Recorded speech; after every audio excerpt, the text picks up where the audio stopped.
Hello, sportsmen. You know, right now is the time to be out fishing, and that's what we're going to be spending our time doing, getting some really great features for this coming TV season. Right now, I'm going to show you some woodcock banding, how scientists learn about woodcock migrations, and whitefish fishing up in St. Mary's River, and a lot more, so stay tuned. I'm Fred Trost. It's time for the Practical Sportsman.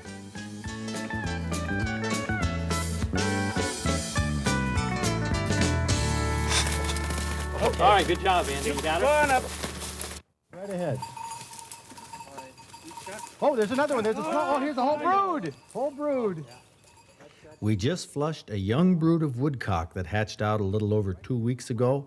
We're hunting with Dr. Andy Ammon, retired DNR wildlife biologist, who at 80 years old still bands woodcock in the spring to track their migratory wanderings. His young dog Patch is his hunting buddy that locates the woodcock broods in the leaves.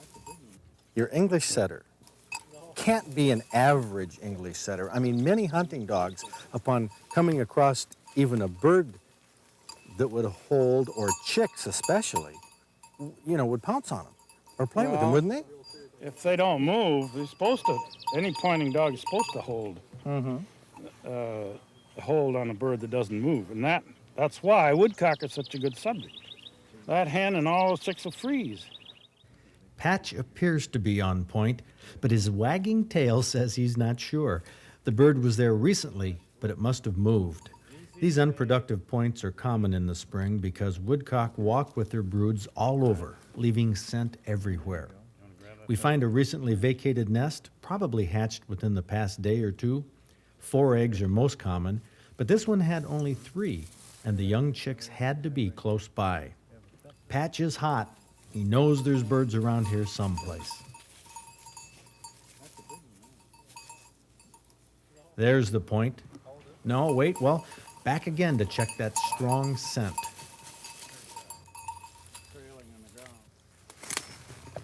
The hen went up sooner than we wanted, but Andy's experienced eyes soon located the first fuzzy woodcock chick nestled in the leaves, motionless. This chick wasn't 10 feet from where the hen had flushed. It's over right beside the tree. And there's the second chick. Oh, he started moving. Can you hear that? Mm-hmm. Be watching. Now, they might move when they hear that peep. We've found 2, and from the hatched eggs in the nest, we know there's probably 1 more within 5 or 10 feet. Takes time to pick them out. They're camouflaged so well. Before she flushed, the hen gave her chicks a command to stay motionless, which they would do for hours. This one's not as active as the others. He's more docile. The migratory bird bands that Andy uses are all one size, and they fit both adult woodcock and the day-old chicks, like the ones we have in the mesh bag right now. The chicks, being 2 to 3 days old, how far are they along in their development, towards, say, flying? Oh, they are not ready to fly by any means. But not for 12, 14 days. But only 2 weeks they'll be Yeah, you bet. flying. Yeah. Putting out those They feathers. develop very fast. The banding that you do when a chick is 1 or 2 or 3 days old, how does the band stay on their foot? It happens that all shorebirds, of which woodcock are a member, have large feet. And when we band them, you can see how big those feet are, and the adult-sized band will not fall off, even newly hatched chicks. So their legs will not grow all that No, much. that's right. The band is loose around the shank, but their toes are what hold them from dropping off. Andy can tell exactly how old the chicks are by measuring their bills. They always measure about 14 millimeters when they're hatched, and the bills grow 2 millimeters a day. So at 18 millimeters, this brood is exactly 2 days old. All 3 chicks go into the mesh bag, which we set back into the same spot where we found them. The hen will return soon to round up her brood. In fact, she was probably within 30 or 40 yards the whole time we did this banding. The young woodcock will peep when the hen calls, and she'll walk in to rejoin them. Even though she flushed earlier, there's a good chance we can find her if we come back in an hour. And there she is, an hour later, about 10 yards from the bag of chicks. Good. Now wait a minute. Go in very, very slowly. And as you go in, I'm going to come in on top of you. All right? Go slowly, slowly. Work your net in through, around her. Got a branch here. Go ahead. Go ahead.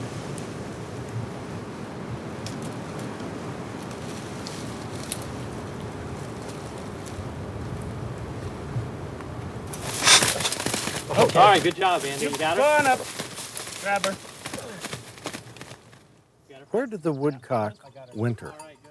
I mean, they all fly north and breed. Yeah. How far north? How far north in Canada? Oh, way up in Nova Scotia, New Brunswick, Oh, that far. and some up in Ontario. We don't know how far up in Ontario. There's probably some almost to Hudson Bay. Probably relatively few though up that way. And then where do they go in the winter? In the winter, our woodcock, most of our woodcock go to Louisiana. Mm-hmm. The shores, the marshes of the Gulf states and the South Atlantic states hold most of the wintering woodcock. The band goes on Mama, which Andy says is a year-old female. He can tell by the coloration of her wing feathers. The light tip and the sharply defined darker interior of the feather. Basal part of the What would feather. it be if she's older? They would be like this, mottled all the way out. Oh, mottled all the way. Here, yeah, mottled I see. without any definite margin. What about the tail? Is there any significance in? No difference. No difference in the tail. Oh, she has that tuft right up there. Yeah. Her tail It's is kind of an tufted alarm. in an alarm posture. I'm sure she's not real happy with this banding procedure, but it only took a few minutes. If we're lucky, Andy will be able to release her in a way that we can get a look at an adult woodcock walking freely, a sight we don't often get to see at close range. She's nervous, but she'll come back to join her chicks soon. An odd-looking bird, the woodcock, but there's something uniquely beautiful about them, too.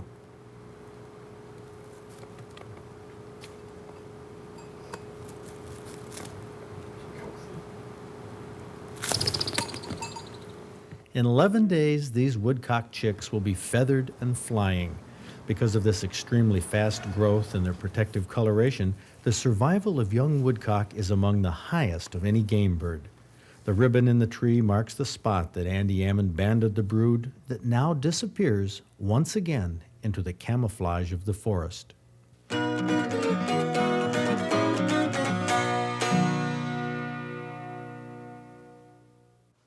This reproduction of the state record whitefish, at least a few years ago, a 13-pounder, was caught by Captain Emil Dean. I mean, rarely does a sport fisherman catch a whitefish this size. Usually they're much smaller. We caught them a couple years ago up in the St. Mary's River using some very practical techniques. It's evening. We're starting our second fishing trip of the day. Harry Reinfelder, Tim Farragon, and I came up dry on our early morning trek to a favorite walleye hotspot. And we really didn't think that fishing would improve enough where we were. So in the afternoon, we trailered the boat to a new location, the St. Mary's River, which connects Lake Superior with Lake Huron. This is the location of the famous Sioux Locks. The freighters go through these locks because of the 18-foot difference in the levels of the two lakes. Now for sport fishermen, the St. Mary's River holds salmon, Chinook, coho, pink, and Atlantic. There's lots of perch, walleye, bass, pike, and a local favorite, the one we're going after this evening, is whitefish.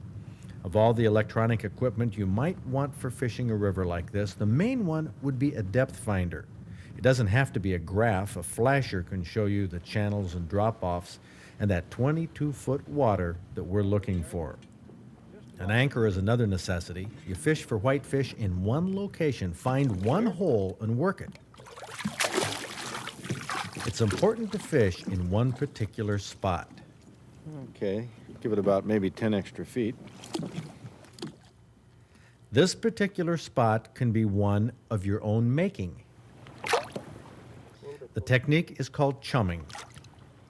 Corn, kernel corn, straight out of the can is tossed over the side where it will settle to the bottom, attract whitefish that can be caught on hook and line. With the river current, a couple of split shots will probably be needed above the hook, a small hook, no bigger than, say, a number 8 for these size whitefish. Harry Reinfelder is using a small redworm, one of a variety of baits for whitefish, but the key is keeping them small. Not a big gob of worms, one very small one. Ice fishing baits work well. The corn borers or grubs that you usually don't think of until the lakes freeze over, they work well for whitefish in the middle of the summer. Whitefish eat mainly crustaceans and aquatic insects, although they'll chase a small minnow now and then. But ice fishing teardrops with grubs on light line, even down to 4-pound or 2-pound test line, is often the ticket. Despite the light gear, you might need a heavy sinker. I had to go to a larger rubber core sinker because of the current. 22 feet down, that little hook can drift quite a distance. Keep in mind that this area has been chummed or pre-baited, as the English fishermen say, so the whitefish are likely to be congregated underneath the boat. First one to hook a fish was Nancy Reinfelder. Now, a family friend and whitefish fanatic Cliff Baker takes over the net from his son and proceeds to show Nancy how delicate these fish are to net. Oh, no! No! Well, there will be more. Just had a bite. Scared the ducks. That must be a big one down there. Oh, there it goes again. Come on, bite it again. Boy, it's just a soft bump. You really got to be ready for it. Of course, it's... There we go, there we go. I got him. One. I got him. Yes. Got him yet. I know, we don't have him yet. That's right. Bring the net over here. We better have a net. We better have a net. Harry? Harry, could you have gotten the net earlier by chance? Here we go.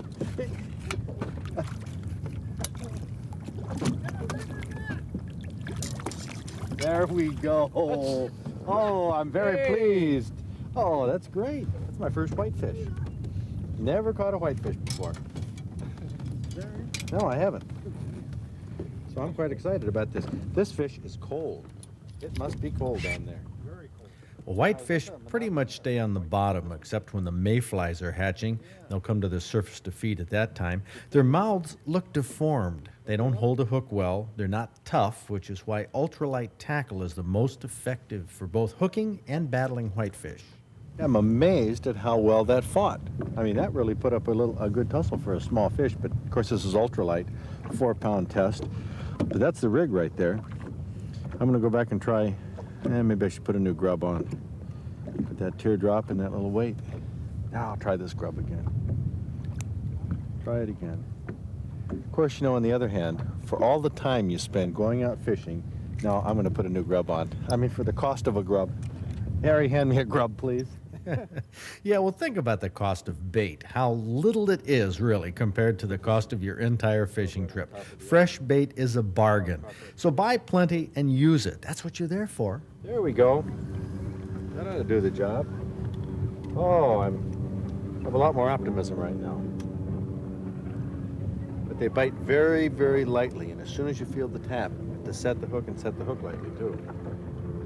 Cliff Baker made a long noodle rod especially for whitefish. Lots of whip in it. He was using 2-pound test line, and it just so happened that he caught the most and the biggest whitefish of the evening. No doubt that light tackle is the key. I don't know if this is any better than the last one, but it's still on. Don't get in the anchor rope. Okay, Harry. Where is that net? Great. That's a nice one. Good. Hi. Okay. The whitefish we were catching weren't large ones, but they tasted great on the grill a few hours later. We cooked them at about 10 o'clock. And looking down the mouth at this one, you can see in there that the chumming, well, it really did work. Yeah, it is. This fish is spitting corn out. That's what that is. It's been eating corn. Corn back out there, and I'll be darned, that works. Special techniques for catching whitefish include chumming with corn. Popular way to develop a whitefish hole. Small hooks and baits such as grubs, worms, wigglers, and even corn on a hook. A light touch when you set the hook is needed, and careful handling with a net to make sure you get it aboard. Whitefish, terrific on the table, and a lot of fun to catch.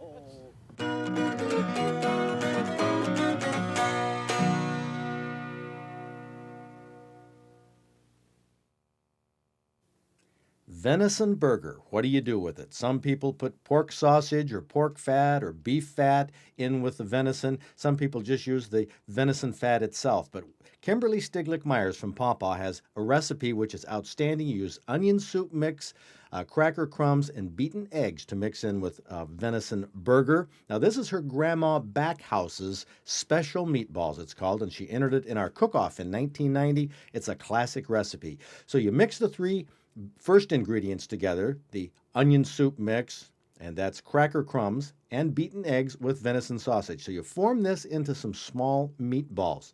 So this is pretty straightforward at this point. Now this recipe is going to take a twist that a number of you are going to cringe at.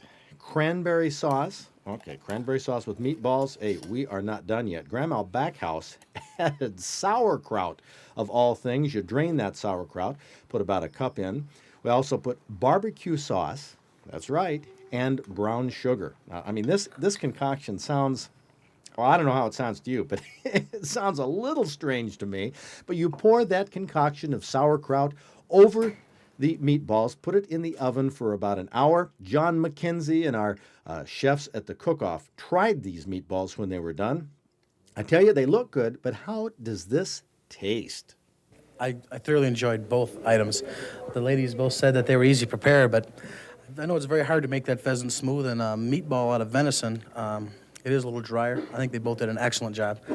Probably for the same reason Mort picked the pheasant, I'm going to pick the meatballs. I like the heavier appetizers. I thought it was very good. John McKenzie from Coils loved them, and so did Pat McGuire from Papa Bears. Really, I think both recipes were very good. And the pheasant log, I know there was a lot of preparation, and that was excellent. But most venison meatballs I've had, you could use for slingshot ammo.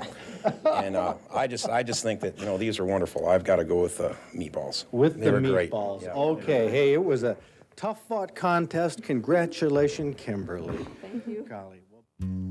This recipe can be found in the June-July issue. This edition contains all the fish and game recipes you see featured on TV during June and July, articles on fishing, boats and motors, shotgunning, archery, muzzleloading, handguns, sporting dogs, snowmobiles and ATVs, trophy book pictures featuring youngsters who've taken the big ones, a special section about the Federation of Michigan Sportsmen, information on our practical sportsman events and activities, including phone numbers of clubs with events on the outdoor calendar, and guide report contacts.